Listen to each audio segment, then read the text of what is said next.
Lina avait toujours cru que la famille était l'endroit le plus sûr au monde. Après la mort de ses parents dans un accident de voiture, elle fut accueillie dans la grande maison moderne de sa tante Nadia, située dans un quartier résidentiel calme. La maison était belle, les murs blancs, les grandes vitres, la pelouse parfaitement coupée. Tout semblait parfait de l'extérieur. Mais à l'intérieur, Lina découvrit très vite que certains endroits peuvent être luxueux, et pourtant froids.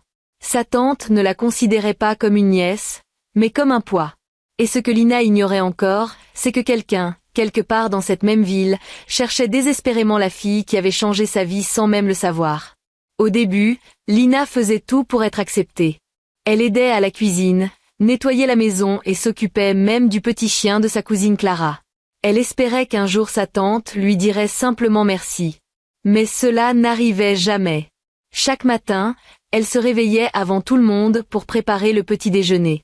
Pourtant, lorsque Clara descendait l'escalier, la tante souriait uniquement à sa fille. Lina restait debout, invisible. Un soir, Lina demanda timidement si elle pouvait retourner à l'école. Sa tante posa lentement sa tasse sur la table et la fixa.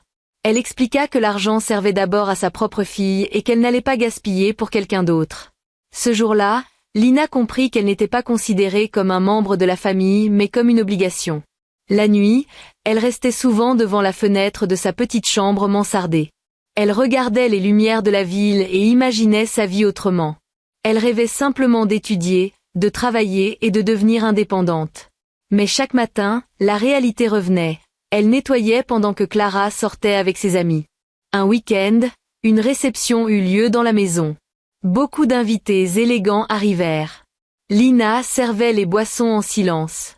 Personne ne connaissait son nom. Pourtant, ce soir-là, quelqu'un posa brièvement les yeux sur elle. Un jeune homme invité par erreur dans la mauvaise fête. Leurs regards se croisèrent une seconde. Puis il partit. Elle n'y pensa plus. Mais lui, n'oublia jamais. Quelques jours plus tard, la situation empirait. La tante commença à lui interdire certaines pièces de la maison. Lina n'avait plus le droit de s'asseoir dans le salon principal. Elle devait manger dans la cuisine après tout le monde. Chaque règle semblait inventée pour lui rappeler qu'elle n'était pas à sa place. Clara, influencée par sa mère, se mit aussi à la traiter différemment. Avant, elle parlait un peu. Maintenant, elle l'ignorait complètement. Quand ses amis venaient, Lina devait disparaître. Une fois, elle entendit Clara dire qu'elle était juste la fille qu'on héberge par pitié. Ces mots restèrent longtemps dans sa tête. Pendant ce temps, dans un autre quartier de la ville, un jeune héritier nommé Adam cherchait une personne inconnue. Il avait rencontré une fille lors d'une soirée mais n'avait jamais su son nom. Tout ce dont il se souvenait était son regard triste et calme, très différent des gens riches qu'il côtoyait habituellement. Il demanda au personnel de vérifier les listes d'invités, mais personne ne correspondait. Lina, elle, continuait sa routine. Mais un matin, elle entendit sa tante parler au téléphone. Elle parlait d'argent et d'un accord. Lina comprit seulement une chose, sa présence dérangeait plus qu'elle ne le pensait. Sa tante commençait à voir en elle non pas une nièce, mais une opportunité. Ce soir-là, Lina dormit mal. Un pressentiment étrange s'installa, comme si quelque chose allait changer. Et pour la première fois, elle eut peur de rester dans cette maison. Le changement arriva plus vite qu'elle ne l'imaginait. Un homme vint visiter la maison l'après-midi suivant.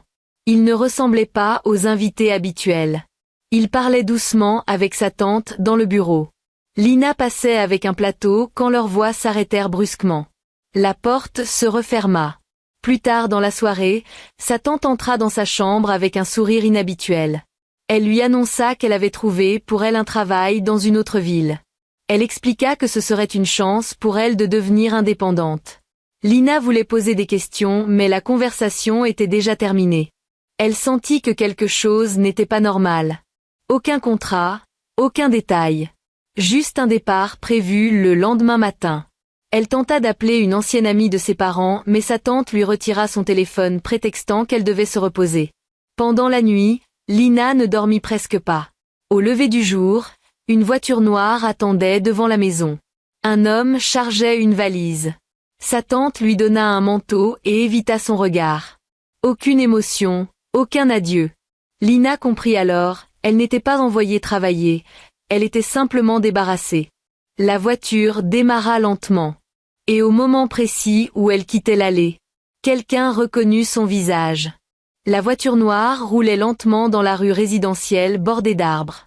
Lina regardait par la vitre arrière la grande maison disparaître derrière elle. Elle n'avait même pas eu le temps de prendre ses affaires personnelles, seulement une petite valise préparée par sa tante. Le silence dans l'habitacle était lourd. L'homme au volant ne parlait presque pas, répondant seulement par de courtes phrases quand elle posait une question. Il disait qu'elle allait travailler dans une autre maison, qu'elle serait logée et nourrie, qu'elle devait simplement être reconnaissante. Pourtant, quelque chose dans sa voix sonnait faux. Elle sentit qu'elle n'avait pas choisi de partir. Elle avait été envoyée. Au même moment, Adam sortait d'une réunion dans un hôtel voisin. Il montait dans sa voiture quand il aperçut la berline noire passer devant lui. Pendant une seconde, il ne fit pas attention. Puis il vit le visage à travers la vitre. Il reconnut immédiatement les yeux. Les mêmes yeux que lors de la soirée. Calme, fatigué, mais différent des autres. Il resta figé. Son chauffeur lui demanda s'il allait bien. Adam répondit simplement de suivre cette voiture. Lina sentit soudain que le véhicule ralentissait à un feu. Elle leva les yeux et croisa le regard d'Adam à travers une autre voiture arrêtée à côté. Elle le reconnut à peine, mais se souvenait vaguement du jeune homme poli de la réception. Avant qu'elle ne puisse réagir, le feu passa au vert et la voiture repartit. Adam demanda au chauffeur d'accélérer.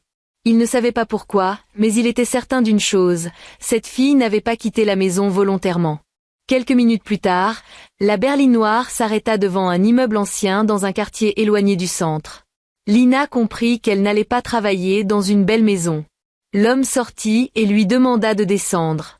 Elle hésita. C'est à cet instant qu'une autre voiture se gara brusquement derrière eux. Adam descendit rapidement. L'homme se raidit. Et pour la première fois, quelqu'un demanda à Lina, « Est-ce que tu veux vraiment être ici ?» L'homme tenta immédiatement de couper court à la conversation. Il expliqua qu'il s'agissait d'un arrangement familial et que tout était légal. Adam resta calme et observa Lina.